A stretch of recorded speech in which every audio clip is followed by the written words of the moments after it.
Past the planets, beyond the stars, against the borders of time itself, Kaput encounters an unusual object. Hey everyone, I hope you're having a lovely week. Today we're going to make it a little lovelier with periodic sentences. A while ago we talked about cumulative sentences, sentences that are built with a base clause and then you can add heaps of modifiers to your heart's content. Periodic sentences work in a similar way, but they do it with a suspenseful twist. See, when we think about a simple sentence, we have a base clause, maybe something like this. This is how I like to spend my time.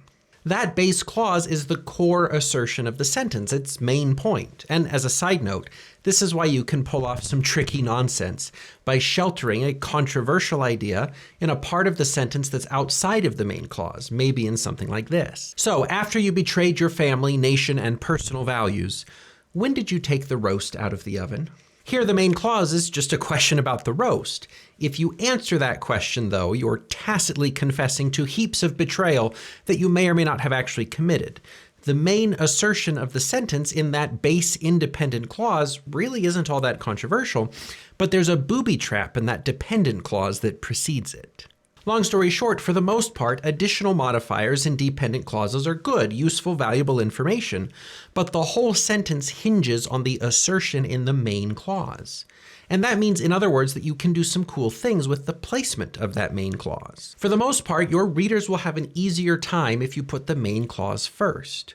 So, for example, a sentence like, I went to the store after discovering I had run out of caraway seeds will be much clearer or easier to comprehend on the whole than after discovering I had run out of caraway seeds, I went to the store. And that's because the main clause, or the main point of the sentence, that I went to the store, is front and center.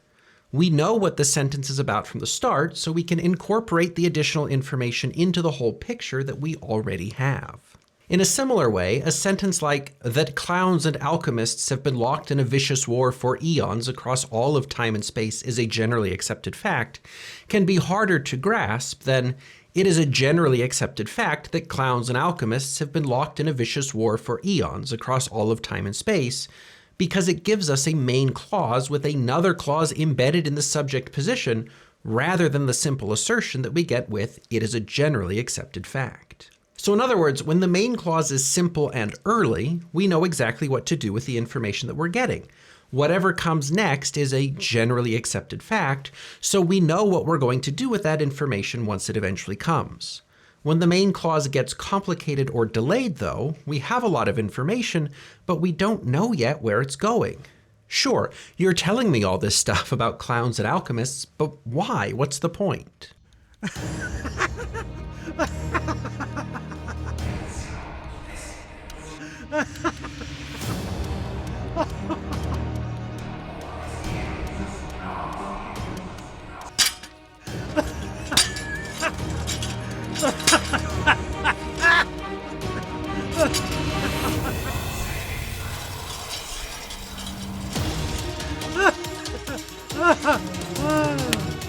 Most of the time, writing for clarity is the best practice, and the typical way of presenting cumulative sentences is based on that.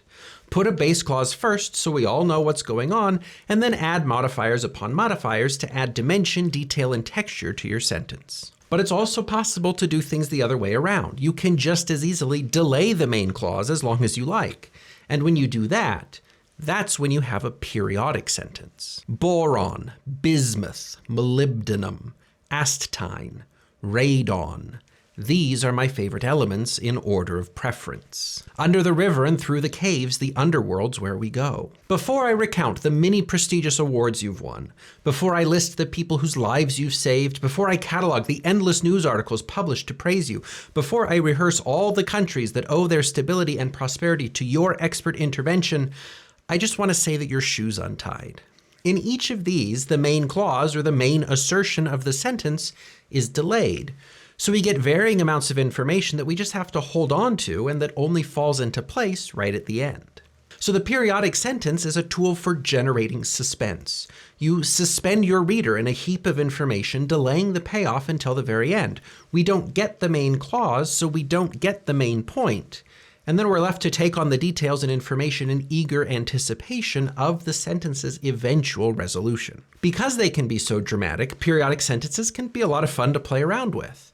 But at the same time, because they can be so dramatic, periodic sentences are more of a sometimes food than a default syntactical strategy. Remember, while you can achieve a cool suspenseful effect by delaying the main clause, it also comes at a loss of clarity and ease of comprehension.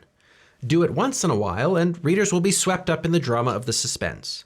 Do it all of the time, though, and readers will probably wonder why you just refuse to get to the point.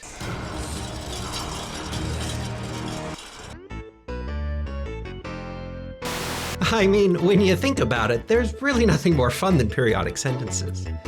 Well, I guess there's nothing more fun than fun, and periodic sentences are fun. And judging by our new friend, I think we're about to have a lot more fun now. Isn't that right?